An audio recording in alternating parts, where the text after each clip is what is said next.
Deuxième partie du débat spécial Où investir en 2016. Nos experts ce matin, Maria Serva, la gérante de l'Esprit du Luxe chez Scarrier Group, et Eric Lewin, le rédacteur en chef chez Publication Agora. Maria, on parle évidemment des valeurs du luxe, on se pose une question sur notre star à nous, bien française, et puis le poids lourd du secteur. LVMH, où en est-on? Quelles sont vos perspectives? Peut-être pas votre valeur préférée, mais vous en avez quand même forcément. Oui.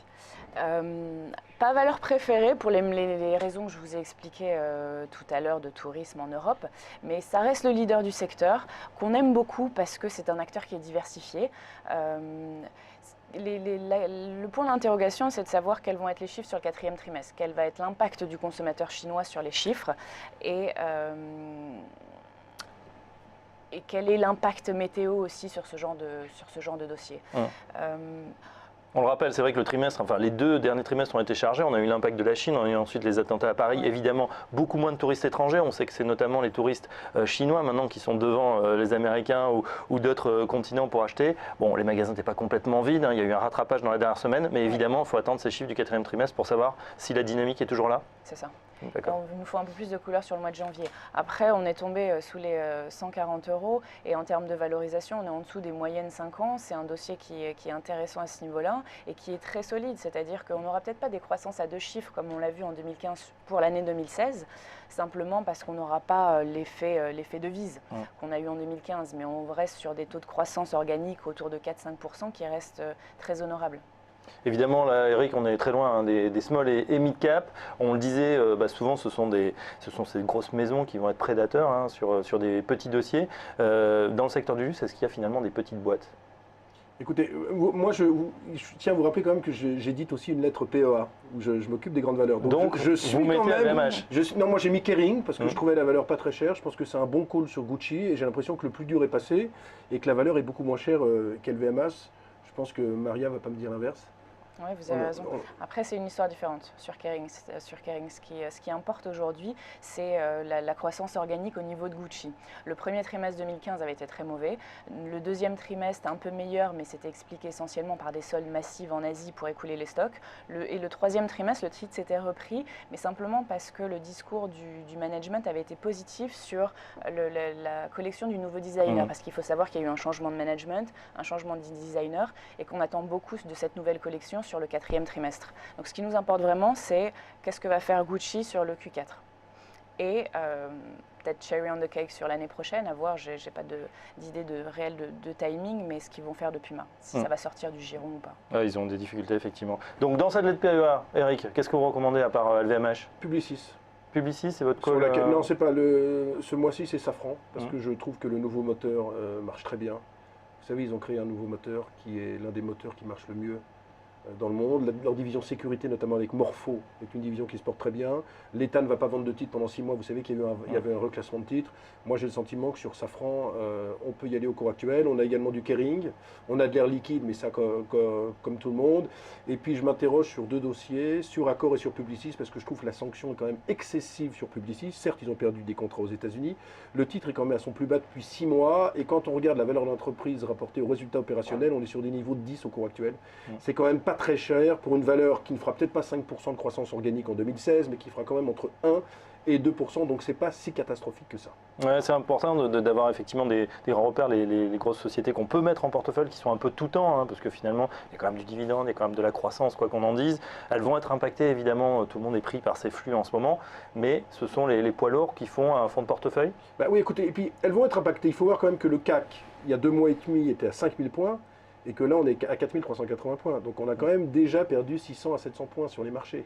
Ce que je veux dire par là, c'est que si on doit acheter, c'est peut-être à partir de maintenant à 100-150 points près. Donc il y a plein, on parlait de... C'est vrai que LVMH, je crois que c'est au plus bas depuis 6 mois. Je crois que Moncler, ça doit être au plus bas depuis 6 mois. Kering, la même chose. Donc si on ne fait pas ces emplettes maintenant, en commençant gentiment, on ne les fera jamais. Parce que c'est vrai que là, on est dans le creux de la baisse, avec ce baril de pétrole qui ne cesse de baisser.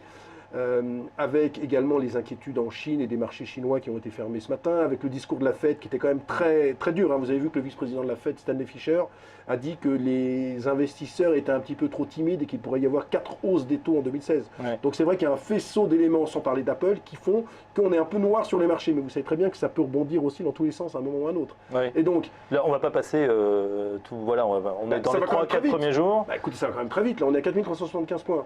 Il y a moins de 3 semaines, j'étais sur votre plateau, on était à 4008. Donc ça va très vite. Donc on sera peut-être à 3008 en janvier. Mais ce que je veux dire, c'est que là, je pense quand même qu'il y a des points d'entrée intéressants sur certaines valeurs. Ouais.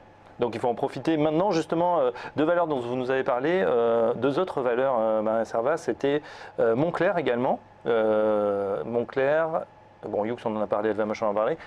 Vous êtes toujours sur Moncler, vous êtes là, on peut profiter de cette baisse qu'évoquait Eric à l'instant pour renforcer sur ce dossier? Encore pareil, en termes de valorisation, ça reste un dossier intéressant. On est autour des 12 € sur le titre. Il a beaucoup souffert, alors parce que c'est un dossier où il y a une très forte saisonnalité et qu'on a plus de 50% de l'EBIT, enfin, du résultat opérationnel qui se fait sur le 4e trimestre.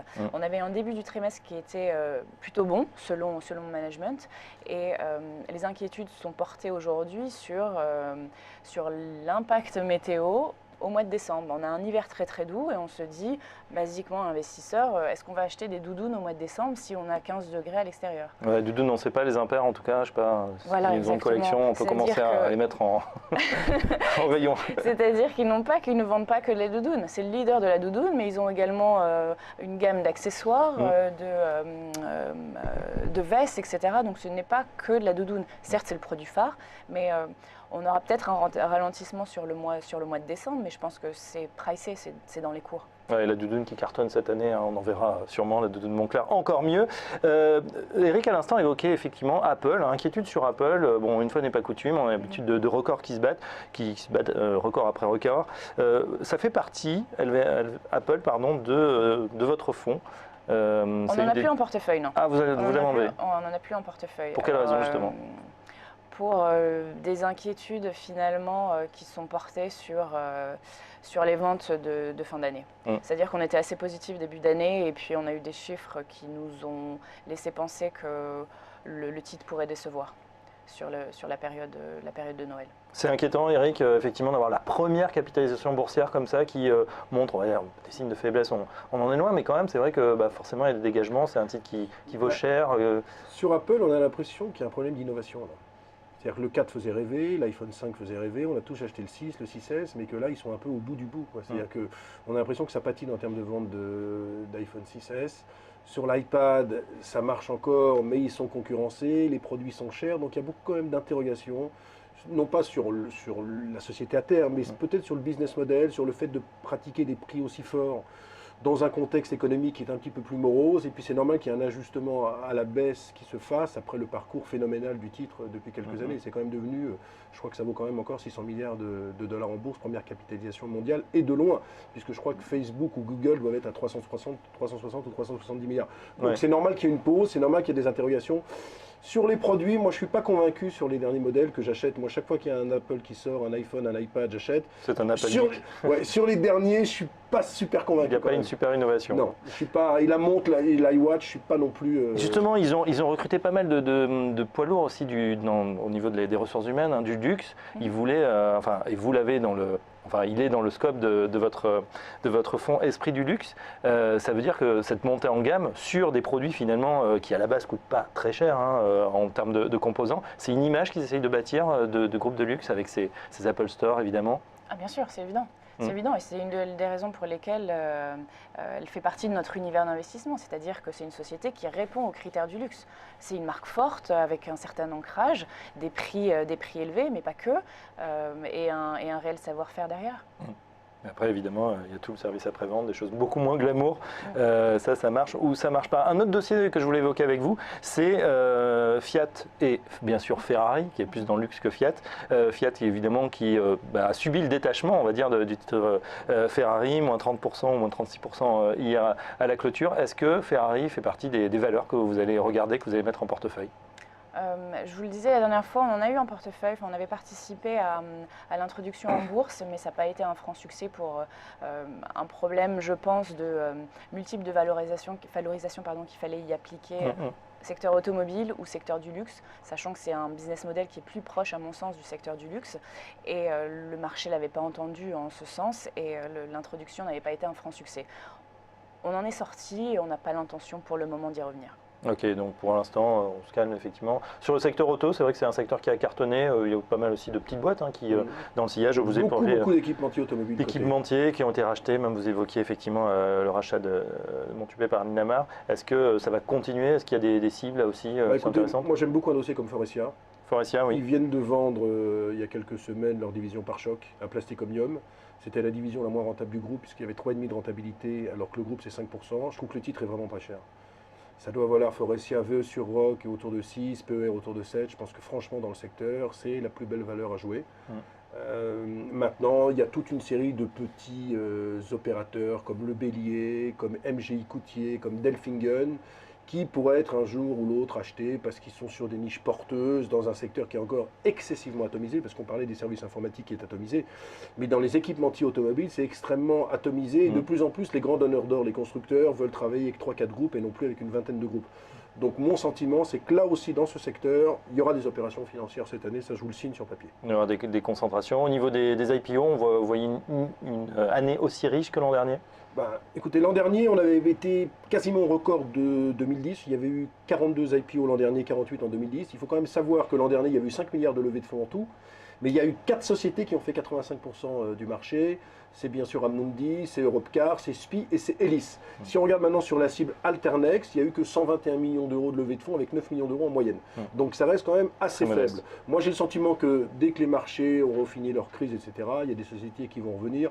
J'ai pas de nom en tête parce que il n'y a rien qui circule vraiment dans le monde des petites sociétés, mais je sais que des copains qui ont des agences de communication financière travaillent sur des IPO qui pourraient être lancés en février et en mars. Trop tôt pour dire s'il y aura autant que l'année dernière 42 sociétés, mais comme chaque année, dès que les marchés vont mieux, dans le pipe, il y a des sociétés qui arrivent. Voilà, évidemment, il faudra attendre une petite accalmie. Pour l'instant, sur les marchés, on fait plutôt grise mine en ce début d'année, pratiquement moins 3% ce matin, moins 2,5%. Marie, qu'est-ce qu'il va falloir surveiller justement dans votre secteur, le secteur du luxe? Donc vous le disiez, ce 4e trimestre, on aura les résultats prochainement. Quels sont les autres facteurs de risque ou d'opportunité? De risque, d'opportunité, on a l'effet change qui va être à surveiller sur 2016.